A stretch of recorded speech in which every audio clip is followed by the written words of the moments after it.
እንግዲህ ሰው ልጅ ይሰራል። ከሰራ በኋላ ምን ያገኛል? ክፍያ ያገኛል፣ ደሞዝ ማለት ነው። ይሄ የሚያገኘውን ገንዘብ በምን መልኩ ማስተዳደር አለብኝ የሚለው ደግሞ ትልቅ የራሱ የሰውየው ምንድነው የሰውየው ስራ።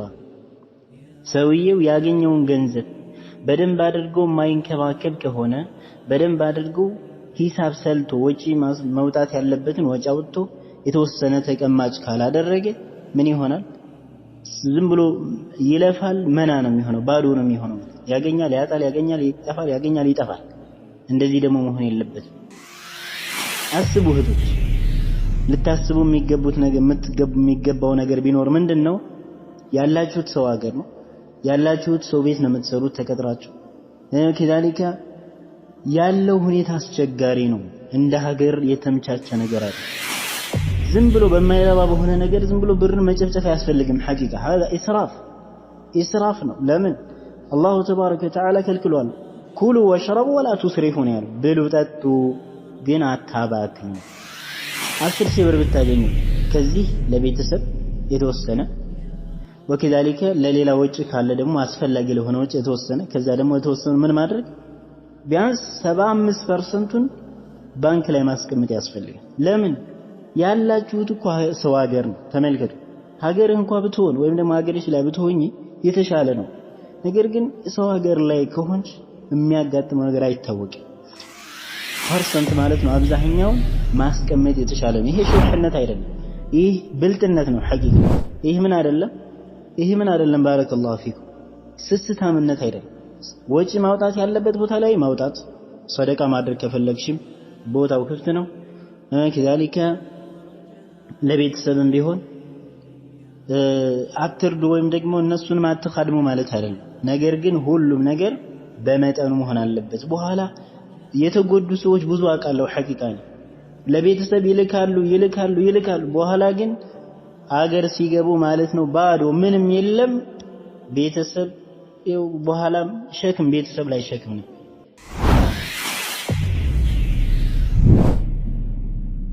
ቃንበት ዓላማ በደንብ አድርገን ልንለፋ ይገባል።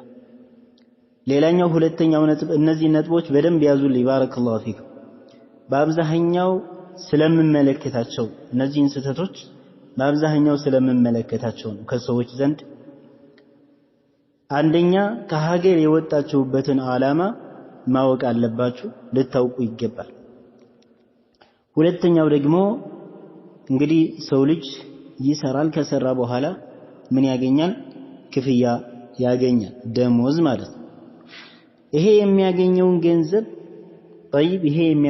ገንዘብ በምን መልኩ ማስተዳደር አለብኝ የሚለው ደግሞ ትልቅ የራሱ የሰውየው ምንድነው የሰውየው ስራ።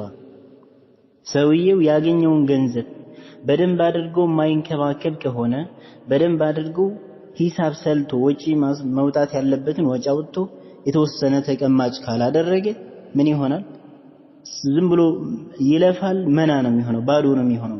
ያገኛል፣ ያጣል፣ ያገኛል፣ ይጠፋል። እንደዚህ ደግሞ መሆን የለበትም። አስቡ እህቶች፣ ልታስቡ የሚገባው ነገር ቢኖር ምንድነው? ያላችሁት ሰው ሀገር ነው፣ ያላችሁት ሰው ቤት ነው የምትሰሩት ተቀጥራችሁ። ከዛሊካ ያለው ሁኔታ አስቸጋሪ ነው። እንደ ሀገር የተመቻቸ ነገር አይደለም።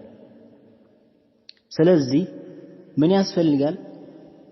እንደዚህ ብዙ የሆነ ልፋት አለ። ተቀምጦ አይደለም ሰው ብር የሚያገኝ፣ ይለፋል፣ ይተጋል። የዚህ የለፋበትን ደግሞ ደሞዝ ወይም ደግሞ ብር በሚያገኝ ጊዜ በመልካም ነገር ላይ ካላዋለው ምንም ጥቅም የለውም። ሐቂቃ ጉዳት ብቻ እኮ ነው። ተመልከት፣ አንድ ወር ሰርተህ በአንድ ወር ለምሳሌ 10 ሺህ ብር ቢከፈለ በ10 ሺህ ብር ውስጥ በዚህ በ10 ሺህ ብር ውስጥ ምንም የሆነ ተቀማጭ ካልሳታስቀምጥ ዝም ብለህ 10 ሺህ ብሩን በአንድ ጊዜ ብናርገህ ብታጠፋው ምን ተጠቀምክስ? ያለፈው እኮ አንድ ወር የሰራው ከዚህ በፊት ምን ይሆናል? ድካም አለው አይደል? ይደክማል እኮ ሐቂቃ። ዝም ብሎ በቀላል የሚተው አይደለም። ኢዘን ባረከላሁ ፊኩም የምናገኘው የሆነ ገንዘብ ምንድነው? አንደኛ አጠቃቀሙን ማወቅ አለብን። በምን መልኩ ገንዘቤን ልጠቀም፣ ያለኝ ብር በምን መልኩ መጠቀም አለብኝ ወጪ በምን መልኩ ማውጣት አለብኝ የሚለው የራሳችን ጥያቄ ነው ዝም ብሎ በማይረባ በሆነ ነገር ዝም ብሎ ብርን መጨፍጨፍ አያስፈልግም ሐቂቃ هذا ኢስራፍ ነው ለምን አላሁ ተባረከ ወተዓላ ከልክሏል ኩሉ ወሽረቡ ወላ ቱስሪፉ ያለው ብሉ ጠጡ ግን አታባክኑ በማይረባ ነገር ገንዘብ ማውጣት አይፈቀድም ሸሪዓ ነብዩ ሰለላሁ ዐለይሂ ወሰለም إن الله كره لكم ثلاث الله تبارك وتعالى ለእናንተ ሶስት ነገራቶችን ይጠላላችኋል ካሉ በኋላ ከዛ መካከል አንደኛው የተጠቀሱት ኢዳዓቱል ማል ገንዘብን ማባከን ነው ያሉት ነብዩ አለይሂ ሰላቱ ገንዘብ ማባከን ትልቅ ወንጀል ولا تبذر تبذيرا إن المبذرين كانوا إخوان الشياطين እንደሚለው አላህ ተባረከ ወተዓላ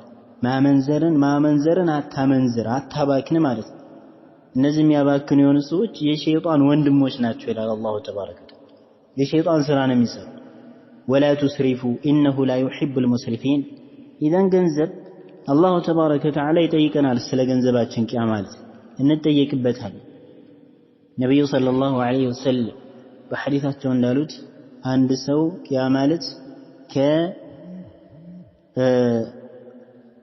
ከገንዘቡ ከሚጠየቅባቸው ከሆኑ ነገራቶች መካከል አንዱ ገንዘቡን ከየት እንደከሰበው በምን መልኩ እንዳጠፋው ገንዘቡን አላህ ይጠይቃል ኢዘን ኢስራፍ አይፈቀድም ማለት ነገራቶችን ገንዘባችንን በልኩ ማያዝ ያስፈልጋል በምን መልኩ ለምሳሌ 10,000 ብር ባገኝ ማለት ነው 10,000 ብር ብታገኙ طيب 10,000 ብር ብታገኙ ከዚህ ለቤተሰብ የተወሰነ ወከዛሊከ ለሌላ ወጪ ካለ ደግሞ አስፈላጊ ለሆነ ወጪ የተወሰነ ከዛ ደግሞ የተወሰነ ምን ማድረግ ቢያንስ 75%ን ባንክ ላይ ማስቀመጥ ያስፈልጋል ለምን ያላችሁት እኮ ሰው ሀገር ነው ተመልከቱ ሀገርህ እንኳን ብትሆን ወይም ደግሞ ሀገርሽ ላይ ብትሆኚ የተሻለ ነው ነገር ግን ሰው ሀገር ላይ ከሆንሽ የሚያጋጥመው ነገር አይታወቅም ኢዘን ሰፋ ያለውን ፐርሰንት ማለት ነው አብዛኛውን ማስቀመጥ የተሻለ ነው ይሄ ሹህነት አይደለም ይህ ብልጥነት ነው ሐቂቃ ይህ ምን አይደለም ባረከላሁ ፊኩም ስስታምነት አይደለም ወጪ ማውጣት ያለበት ቦታ ላይ ማውጣት ሰደቃ ማድረግ ከፈለግሽም ቦታው ክፍት ነው ከዛሊከ ለቤተሰብም ቢሆን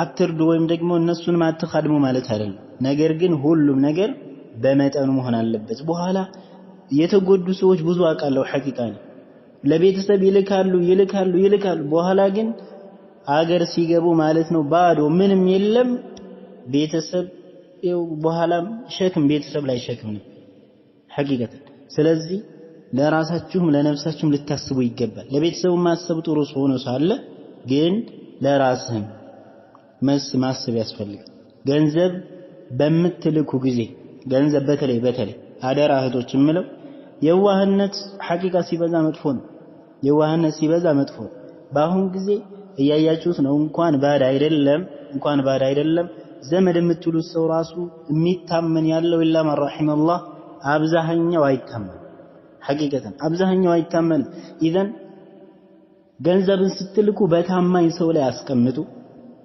حتى ዘመድ ቢሆን እንደው አላህን የሚፈራ የሚባለው ላይ የተሻለ እንጂ እንደ ስካርም ያደርገው ምናምን የሆነ ሰው ቃሉንም የማይጠብቅ የሆነ ሰው እነሱ ላይ አስቀምጡልን ከማለት የራሳችሁን ብታቅቡ የተሻለ ለምን ብዙ ሰውን ተመልክተናል ሰምተናል ለፍተው ያስቀምጣሉ እያሉ እየላኩ በኋላ ሲመጡ ምንም ነገር የሌለ ያላገኙ 10 ምናምን አመት ለፍተው ሐቂቃ የወጣትነት እድሜያቸውን በሰው ቤት ጨርሰው طيب እዚህ ሲመጡ ምንም ነገር ያላገኙ እህቶች አሉ እንደዚህ መሆን የለባችሁም ሁሉም ነገር ማለት ነው ሐቂቃ ማውራት ብቻ ሳይሆን ለምሳሌ አላሁ ተባረከ ወተዓላ የተለያዩ የነቢያትን ዳዕዋ የሚነግረን ወከዛሊከ የጠፉ ህዝቦች እነዚህ ህዝቦች በዚህ ጠፍተዋል እነዚህ ህዝቦች በዚህ ጠፉ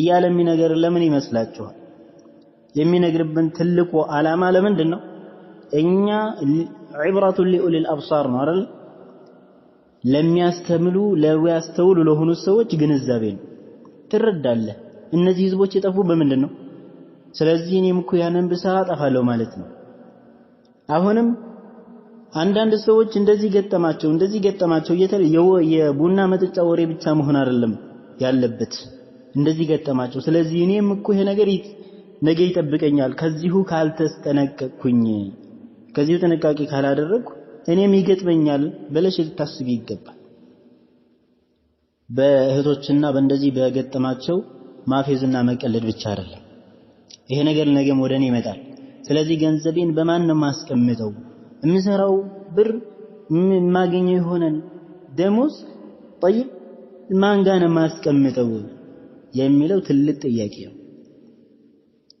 አንዳንድ ሰው ብር ይልካል ትልካለች ሀገር ላይ ተቀምጦ ቁጭ ብሎ ማለት ነው እግሩን ሰቅሎ ጫት ይበላል ወነሰአል الله العافيه እንደዚህ አይነት ሰው ጋር ብር እንዴት ነው የምናስቀምጠው እስኪ በቀን ስንት ነው በሐራም ነገር እኮ ወንጀለኛ ነን አይደል እኛም ተባባሪ ነን ማለት ነው በዛ ላይ ስለዚህ አደራ እህቶች በዚህ ላይ ገንዘባችሁን ስታስቀምጡ በታማኝ ሰው ላይ አስቀምጡ ታማኝ ሆነ አላህን የሚፈራ እንደው አቂዳው የተስተካከለ የነብዩን ሰለላሁ ዐለይሂ ወሰለም ሱና የሚያውቅ ከተገኘ ማለት ነው የተሻለ ሐቂቃ አላህን የሚፈራ ማለት ሌላው ደግሞ እንግዲህ ቅድም ጠቀስ እንዳደረኩት በነገራቶች ላይ ኢስራፍን አታድርጉ ነው ኢስራፍ እንግዲህ አላሁ ተባረከ ወተዓላ የከለከለውና ያወገዘው የሆነ ነገር ነው አላሁ ጀለ ወዐላ በቁርአንም እንዳለው ወላ ቱስሪፉ ኢነሁ ላ ዩሂቡል ሙስሪፊን